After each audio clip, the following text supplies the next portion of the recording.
What's going on, YouTube? It's your boy Cyclops here with another video. Thank you guys for joining me on my YouTube page. Hopefully you guys follow me on Instagram and on whatnot. It's the same as this YouTube channel, just Cyclops_shop.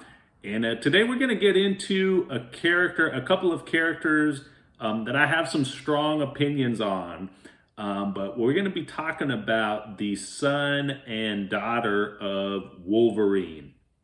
So real quick background, let's get into it. So Wolverine, if you don't know, is one of the #1 Marvel characters, has been for a very, very, very long time.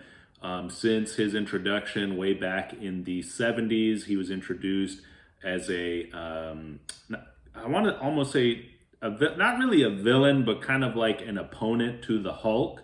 A lot of people don't know Wolverine actually debuted in the Incredible Hulk comic book as like an opponent, not really a villain. I think he was maybe like originally promoted as kind of like a villain, like when they didn't really go into the backstory, like with the marketing and stuff. But if you've ever read that comic book, it's actually Wolverine works for the Canadian government. And he spots the Hulk and, goes on a rampage against him and they duke it out and whatnot. But then Wolverine eventually becomes a member of the X-Men, which is one of the most popular series of all time. X-Men #1 is, I believe, the best-selling comic book ever.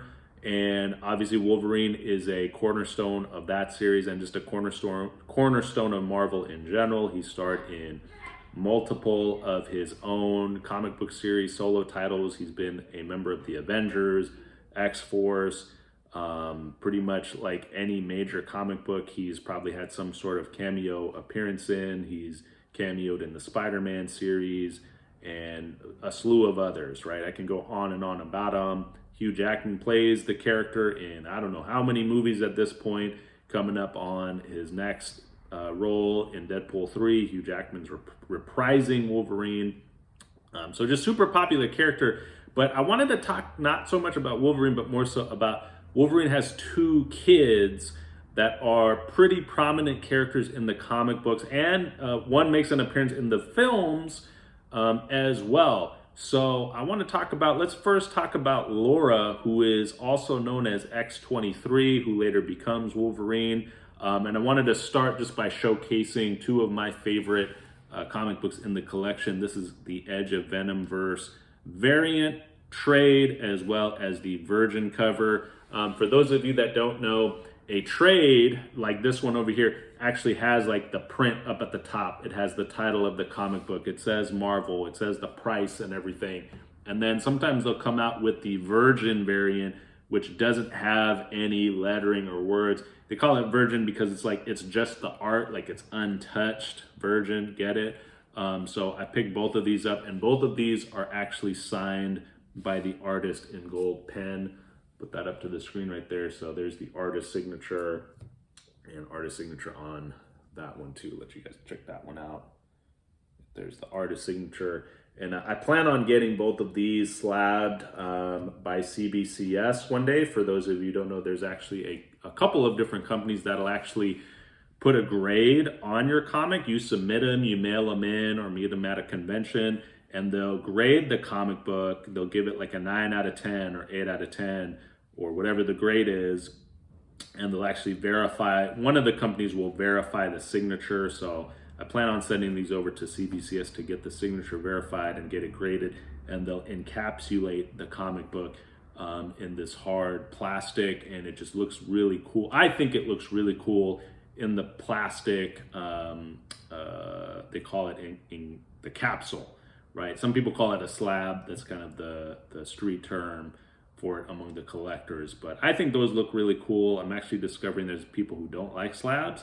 Put that in the comments. You guys like slabs or don't like it? I think they look cool. I think it's a really cool idea, and I'm getting more into it. But Laura starts off, and I want to talk about her origin. She actually starts off as a character in the cartoon. So she doesn't debut in the comics, which is unique. There's a few characters like Harley Quinn.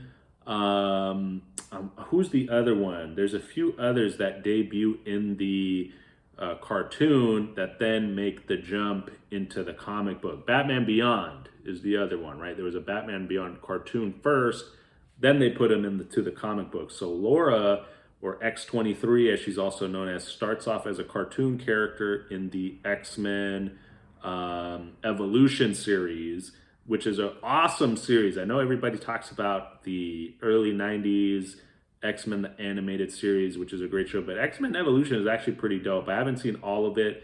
Once they started streaming it on Disney Plus, I started watching it with my kids, and I was actually like, dang, this is actually like a legit TV show. It's a different take, but really, really good, well written, good animation. And she debuts there. She's actually a clone of Wolverine. And then in the comic books, they kind of flesh out her story a little bit more. And that's kind of where my interest started, was I actually read the X-23 origin series, which is written by the creators, the actual guys who wrote the story in the TV show, wrote a comic book fleshing out that she was basically the product of this kind of underground military, I forget if they were government related or not, but essentially she's trained as like a young kid to be an assassin and like someone who can master the same athleticism and fighting abilities as the original Wolverine. And as time goes by, the woman who actually is essentially like her surrogate mother and also like one of the people who works for this facility that this young girl is trapped in, the mother decides to break her out of this facility. And I'm not going to give away the ending, but it's a tragic ending, but she does escape. And then she's out on her own for a long time until the X-Men discover her. Now, after the X-Men discover her, she joins the X-Force team, which I have another video up about X-Force. So she joins X-Force, and this is kind of like her original, and that's her at the bottom, by the way. So you got Laura, that's Wolverine's daughter. There's Wolverine. You got Domino, Warpath, Archangel up at the top. I'll leave this one up here. She joins X-Force and starts a relationship with her dad, which is the original Wolverine. And she kind of grows up, you know, on the X-Force team as this kind of Black Ops team that does secret missions for Cyclops. And I just thought, like, man, that's like a cool character evolution, like for her to go from this, you know, assassin that exists kind of away from the X-Men to then becoming an assassin with the X-Men. I always thought that was like a cool just character evolution. As time goes on, she grows up and kind of has her own solo adventures. There's actually a time where the original Wolverine dies in the comic books, and then Laura becomes Wolverine. So this is Laura, or X-23 right there, in the classic yellow Wolverine costume, and that's actually Old Man Logan. So that's like an older version of the original Wolverine that I believe is time displaced in this series. So this all new Wolverine comic book, all new Wolverine, is about continuing Laura, or X-23's solo adventures. She takes on the mantle of Wolverine, which was really polarizing.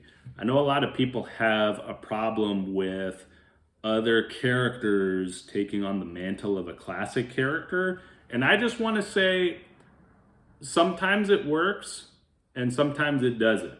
In this case, I think it did, right? I actually thought it worked. I thought she was becoming like more and more popular, and I thought it made sense story-wise, you know, because there was the Old Man Logan series, which was super hot. I don't even know what Wolverine was doing at the time. I think he was like running a school, right? They had like the Wolverine School for X-Men, or it was the Jean Grey Institute for Gifted Youngsters, and Wolverine was like the principal. And I thought that was dumb personally when they did that.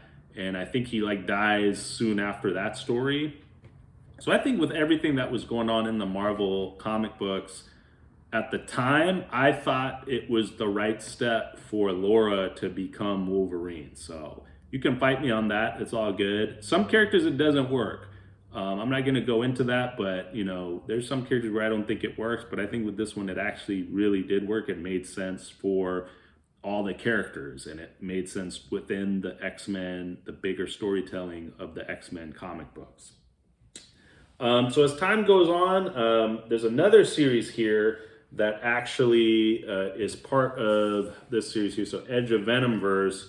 I've never read this comic book. I just think the covers are dope. Apparently a symbiote like Venom or Carnage or someone takes over Laura. So it's basically like a venomized version of the female Wolverine, of Laura, of X-23 right there. I'm using all those terms interchangeably. Her name is like Laura Kinney, I think. And then, you know, she goes by X-23 originally and then becomes Wolverine. So I just think these covers just look dope. Like the idea of her with the Venom suit on, still with the claws. The hair kind of makes her look kind of like Predator, you know, with the dreads and kind of like that monster face and whatnot. Later on, she becomes a pretty big part of the Krakoan era. So what's the Krakoan era? That's kind of the more modern X-Men stories where all the X-Men and all the mutants live on an island together, and they're basically like watching each other's backs, and they declare the island like its own sovereign country, and they kind of flex on the rest of the world. Like they start doing pharmaceutical trading with the rest of the world. And I just think the Krakoan age is awesome. I think it's great storytelling. I think there's a lot of satire with the real world, of what's going on in the real world, and there's a lot of parallels you can make. Again, I'm not going to go into all that in this video, but it's really good storytelling. And in those stories, they do something called the Hellfire Gala, which, let's face it, is just an excuse for Marvel to make, you know, more costumes and get you to buy more comics. And so in the Hellfire Gala, they actually give all the different X-Men kind of like a really fashion forward kind of runway sort of look. The Hellfire Gala is basically like a big party where the X-Men the mutants announce who's going to be on the X-Men team that year. And it's a vote, so all the mutants vote for who they want to be on the X-Men. And Laura actually wins the vote the first year, so she becomes an official member of the X-Men, which I just thought, again, for character development, the path that the character was on was just awesome. And then for the gala, everyone dresses up in some crazy, like, modern sort of fashion outfit. I love how she's got the spike on the boots right there, and then I love that crazy skirt and the belt, the crazy bangs. I just think this look is cool, and I thought I understand the Hellfire Gala. Let me talk to all the fans out there, all the collectors, right? It's a marketing thing, right? They want you to buy all the covers because they made a cover like this for every single character, just like Venomverse, right? And all the Venom covers. It's a marketing thing. Just slap Venom on your favorite character. It's going to make people want to buy all those and introduce them to other characters. But it's still cool at the end of the day. And, you know, I thought this was a cool look. I thought it was a good idea.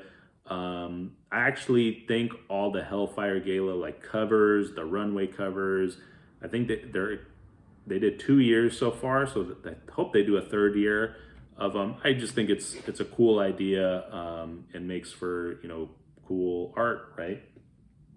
I wanted to talk about, in the Krakoan era, something really, really cool happens with Laura's character. She actually gets locked in this facility called the Vault. She gets locked in it with a character named Sink and a character named Darwin. And these three kind of get chosen to go into this place called the Vault. Ironically enough, by Cyclops, who's always calling the shots and sometimes calling shots that are kind of crazy and questionable. Even he questions his own decision when he sends them in there. But they get locked in this place where they're locked in for thousands and thousands of years. And because of their powers, the three of those characters, Darwin, Laura, and Sink, they're kind of able to survive for the thousands of years or however long it is. And in that time period, Sink and Laura fall in love. And they're not in there by themselves. There's other people in that vault, hunting them down and whatnot. And I'm not going to go into all the details of that story, but I thought it was cool for her to finally have like a legit love interest, and it was in the confines of like one single comic book, right? I forget which issue of X-Men that they go into that, but Jonathan Hickman wrote it. You know, a very polarizing author, but I think he's a good writer. And I just thought it was an incredible story of, you know, them falling in love and growing old together. And then they eventually both die at the end, with Sync being resurrected with his memories and Laura being resurrected without her memories. But then later on, this is going to get confusing, but the older Laura, who lived 1,000 years, is discovered to be alive, and her and Sync reunite, and she talks to her, I guess, younger self. I probably messed up how that went down, but anyway, it's a good story. It is complicated. Comic books can be convoluting sometimes, but super good story. And I just love that there's a character out there who was introduced in the early 2000s. I didn't even go into this. She was introduced in the early 2000s in that TV series. And so within, 20 years, she's been written about, and in the current comics is like this 1,000-year-old woman who has a cool love interest. I think Sync is a really cool character. By the way, one of the first comic books I ever bought as a kid in the 90s was a Spider-Man. It was an Amazing Spider-Man comic book, and Sync teams up with Spider-Man, and they're both on the cover, and I had no idea who the heck he was. He's part of this X-Men team called Generation X, who at the time had no clue who they were, and I just thought he looked cool and kind of has a, kind of that special place with me just because I had that comic book as a kid. So it just brings back memories of me being a kid, being in the comic book store. So I think they make an awesome couple. They were actually both, I'm trying to think here. Yeah, they were both selected to be in the X-Men after, I think, the first Hellfire Gala. And then for some reason, they weren't selected in the second one, which I thought was dumb. But I think they're actually, excuse me, they're actually continuing that story, that kind of like love story between the two. So anyway, cool character. I think she looks cool. One thing I really like, which Marvel, I think, teeter-tots on, is she's not really known as like a female character that's like objectified. I'll put it that way, right? Like she doesn't look like Emma Frost. You know what I mean? She doesn't look like Black Cat, right? And I like that she doesn't, so something I wish Marvel would, and just comic books in general, I wish they wouldn't objectify the characters. And I get it, it's art. They're selling to a primarily male audience, right? So they had to make their money using anything they can. But anyway, I think her look is cool. She's mainly ferocious, right? When they draw her. Here's another. This is a Scotty Young cover from the X-23 series. Like even Scotty Young, right? Like he draws these kind of, I don't know what the heck you call his style, like the chibi style, right? Where everyone is like in the body of like, looks like a baby. Like even right there, she looks ferocious, right? Like with the claws coming out and everything. So I have a small, there's like a small little collection of X-23. I'd love to get more. There's tons of covers of her, tons of variants out there, and just a character that I like. Now, switching gears to Daken, right? So Wolverine has a daughter, technically like it's his clone daughter or whatever, but then he also has a son named Daken, right? So Daken is Wolverine, and I don't remember the woman's name, but you guys know who I'm talking about. She's the from the Japanese stories Wolverine falls in love with, and I think marries a Japanese woman. If you've watched the movies, talk about the movies for a second here. The Wolverine. So the second Wolverine movie where he's in Japan, right? Like in the comics, that story is pulled from the comics, and the woman he falls in love with, this is the son, right? So Daken, and Daken's a villain, like a straight up villain for most of his comic book history. He's again another newer character, debuted in the 2000s. I actually don't know when Daken debuted. I remember he was a big part of Dark Avengers. So now that X-Men are part of the Marvel Cinematic Universe, if they ever do a Dark Avengers, I think they should put Daken in it because he's in the comics as Dark Wolverine. This is a character, excuse me, this is a character that I never really cared for, to be honest. I think it makes sense that like he exists. Like, why wouldn't Wolverine have kids, right? Like, he's been all over the world. He's lived since, gosh, I don't even know how long. Wolverine's like the character history goes back to like the 1800s or something, right? Wolverine Origins, I think, covers that.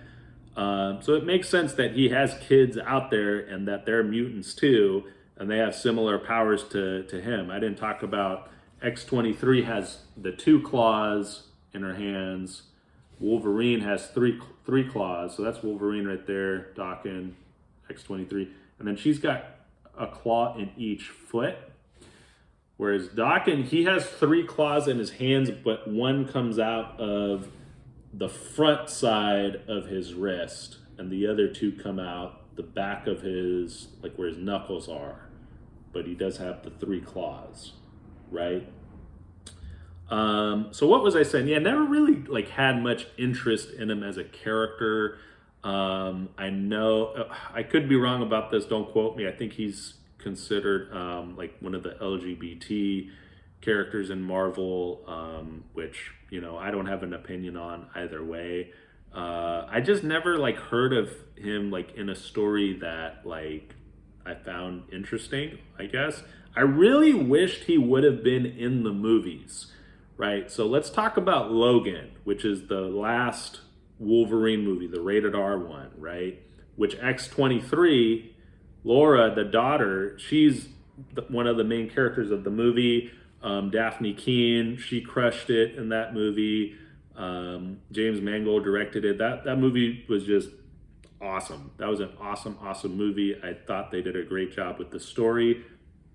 Is it true to the comics? No, who cares? It was a good movie, right? I really wish, this is what I think, the one thing, you know, if I had a time machine and, you know, could be a movie producer or something, I would have gone back and instead of, spoiler alert if you haven't seen that movie, spoiler alert, instead of Wolverine fighting like a clone of himself, right? If you've seen the movie, the bad guy in the movie is like a younger Hugh Jackman who's evil.